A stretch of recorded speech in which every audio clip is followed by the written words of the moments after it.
El eje en las ciencias sociales es el hombre, y surgen como consecuencia de la Revolución Industrial y la Revolución Francesa, ya que fue en este contexto cuando comenzó la investigación y el estudio de la sociedad y del hombre, como protagonista de estos cambios y procesos. ¿Cómo sabemos lo que sabemos? ¿Cómo se construye el conocimiento dentro de la sociedad? La responsable de responder esto es la epistemología.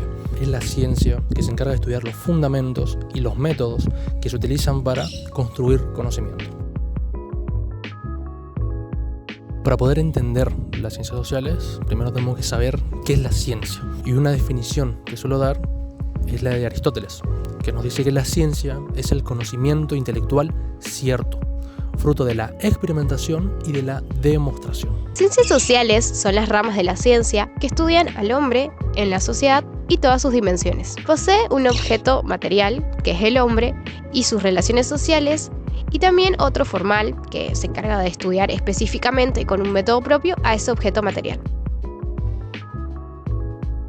Antes de abordar este tema, debemos entender qué es la tendencia. La tendencia es la inclinación de un grupo de personas por determinados fines sostenido por ciertos principios. El positivismo es una doctrina filosófica que plantea que la única forma de acercarnos al conocimiento es mediante el empirismo. Y este empirismo, que lo vemos en las ciencias naturales, lo quiere trasladar a las ciencias sociales. La teoría social crítica fue elaborada por la Escuela Crítica de Frankfurt y uno de sus representantes es el filósofo alemán Jürgen Habermas. Establece y nos presenta una crítica a la teoría tradicional, ya que no entiende a los conocimientos como una simple reproducción conceptual de los datos objetivos de la realidad en la que vivimos, sino que es una construcción que vamos formando. Esta teoría también nos postula de que cada ciencia debe tomar su metodología particular y no seguir todas las de las ciencias naturales. El método científico es una serie de pasos que utilizamos para acercarnos al conocimiento.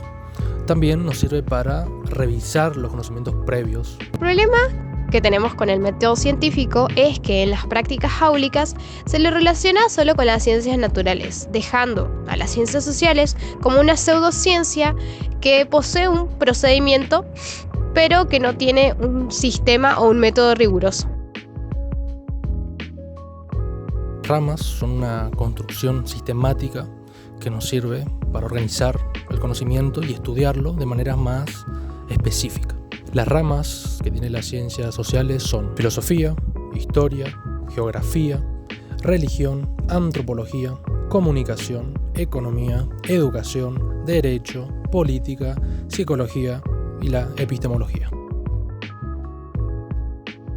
La interdisciplinariedad es un proceso dinámico en el cual podemos ver la integración de las diferentes áreas del conocimiento para lograr así un aprendizaje significativo, y también en el que se pueden desarrollar la aplicación de lo que se sabe en diferentes áreas. Es esencial el respeto por un orden disciplinar.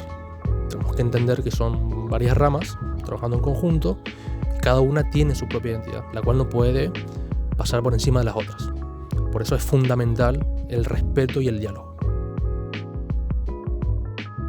El lograr la objetividad en las ciencias sociales es una tarea casi imposible, porque esta se basa en la especificidad de cada ciencia y aborda una realidad intangible, que es el mundo interior del hombre, sus valores, principios, intenciones. Continuando con la dificultad de acercarnos a la objetividad dentro de las ciencias sociales, aparece otro concepto que tenemos que tener en cuenta, y es la lectura subjetiva de los datos objetivos. Recordemos que históricamente el cientificismo se ha utilizado para separar a las personas, que basándonos en datos objetivos como la medición de los cráneos o el tamaño de estos, se llegaba a lecturas subjetivas de que estos eran inferior en inteligencia. Lo mismo pasaba con las mujeres, que el cráneo, al ser de tamaño inferior al del hombre, se llegaba a la lectura subjetiva de que la inteligencia también era menor. Tener ciertas consideraciones para el abordaje y la enseñanza de las ciencias sociales. Primero tenemos que entender al hombre como centro de ese proceso didáctico y también buscar su formación integral.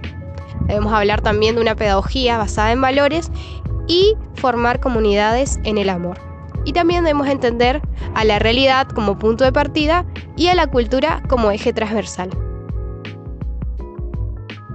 La acumulación de conocimiento históricamente se vio como el fin de la educación, pero actualmente se la ve como un medio para. ¿Para qué? Para formar personas. Los contenidos conceptuales son aquellos datos o hechos que son informaciones puntuales. Casi siempre nos las aprendemos de memoria, como nuestro nombre o nuestro número de documento. Y también dentro de estos contenidos conceptuales se encuentran los conceptos, que son aquellos que debemos entenderlos para aprenderlos y casi siempre se relacionan con los conocimientos previos que ya poseemos. Los contenidos procedimentales es donde se presenta el saber hacer. Acá el docente funciona como un guía. Son los valores, normas o actitudes que se fomentan en el contexto educativo y se relacionan con el saber ser.